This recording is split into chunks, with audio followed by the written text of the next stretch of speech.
Sa mga nag-expect po na mag-upgrade po sila. Parang hindi po mangyayari. Medyo ano lang po, medyo tagilid.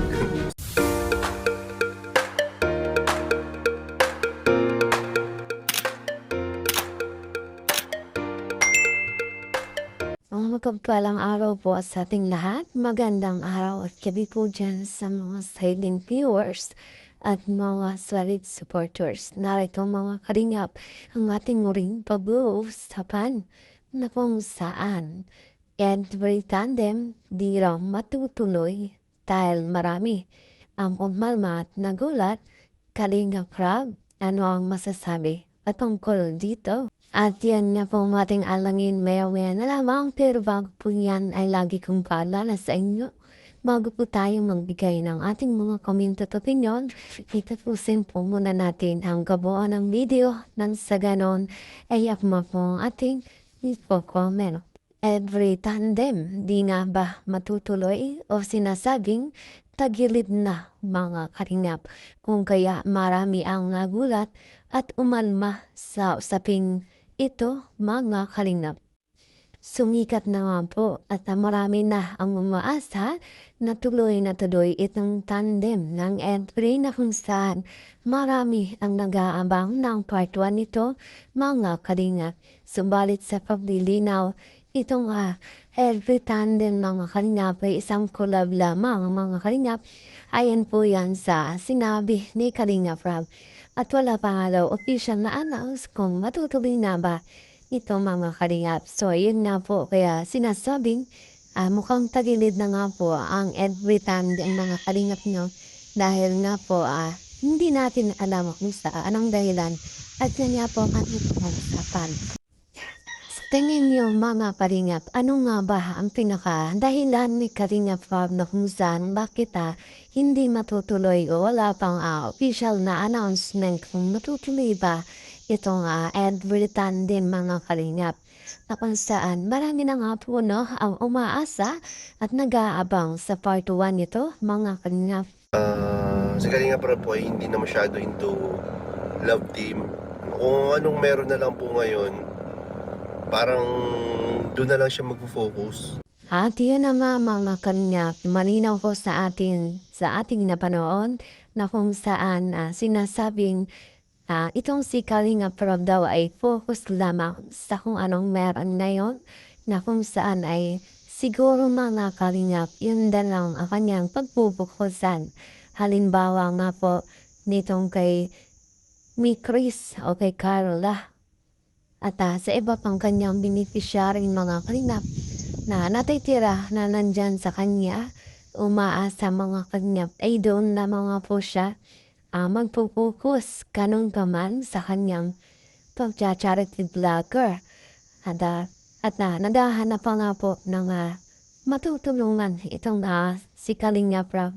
Kung kaya hanggang ngayon at kung ano man na po ang nandyan, ayun na lang nga po siguro ang pinupukusan ni Kalingap Rob. At dahil din naman nga po mga kalingap sa mga tandem ay nagkagulo na nga po ang lahat at maging ang kanilang paglingap, ang pagtulong nila ay nadadamay na sa mga issue na kung saan ay gustong protektahan lamang ni Kalingap Rob.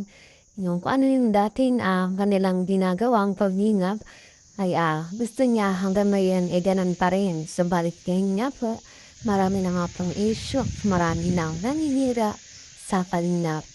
Kung kaya siguro napag-isip-isip na rin ni Kalingap Rob na huwag nang magkaroon pa ng mga love team para naman ang sila ay makaiwas na sa mga issue, makaiwas na sa mga gulo. Dahil hindi na nga po ngayon nakakabuti itong mga tandem. Sa iba nga po nakakatulong, nakakapagkasaya. Ngunit sa iba mga kalingap ay nakapagbigay na hindi maganda. Nagkakaroon ng inggitan, nagkakaroon ng issue, mga paninira mga kalingap para lamang masira itong kalingap. Kung kaya ang every tandem ngayon ay sinasabing tagilid na araw mga kalingap. na mukhang hindi na nga raw po matutuloy. Kaya dun sa ano po, yung sa kay Edo at kay Bridget naman po, hindi naman po yung love team pa. No, parang more on ano lang sila, nagtandem lang sila.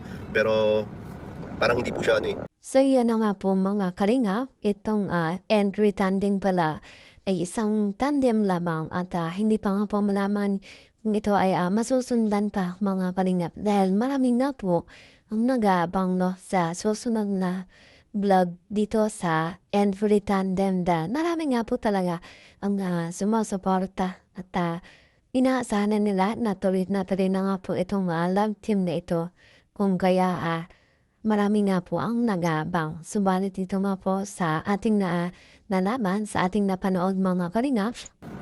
Medyo ano lang po, medyo tagilid. Sa mga nag-expect po na maging love team po sila. Parang ano po, hindi po mangyayari. Kung kaya sa mga nag-i-expect dyan, umaasa at kinikinig na sa tandem na entry, ay awag po natin masyadong asahan muna ito mga kalingap para nang sa ganon, hindi na tayo at nasaktan na naman ng mga kalingap katulad ng Donkey Angels na ating nasubaybayan na sa babang kaya nga po maging tayo ay napiktuhan at nasaktan sa mga nangyari. So marami din nga po no ang nagporsiding na itandem na itong si Edo at si Bridget para na po malaman at para maiba rin naman nga po mga kalingap na kung saan hindi nga po puro issue ang mga napapanood dahil ang ibang mga sumusuporta nga po mahanga sa kalingap ay nagsisialisa na nga po dahil sa kanilang mga napapanood na fake news dito sa kalingap o sa mga issue na ipinangbabato nila sa kalingap na wala namang katotohanan. At laking tulong din nga po na nagkaroon ng mga love team dahil mas ilan din nga po na marami nanonood, sumusuporta dito sa mga love team at syempre mga natulungan ka kay Angels ay nagkaroon ng mga kanya-kanyang sponsor mga kalingap. Ang nakakalungkot lang nga po doon meron din talaga ang kanya-kanyang mga bashers ditong mga love team mga kalingap. Kung kaya yun po ay hindi natin maiwasan at hindi po natin makontrol mga kalingap. Kung kaya sa love team na Edway, alamin po natin, abangan natin kung ano ba talaga ang masasabi ni Kalingap patungkol dito mga kalingap. At yan nga po ang aking update ngayong araw. Maraming salamat po sa inyong patuloy na suporta at panonood. Ganon din suportahan natin ang magawan matubang Kalingap Rob at Kuya Bal maging ang kanilang may bahay. At na vlogs at Jacket Top. Pag sana tayong nagsasawang sa suporta mga Kalingap.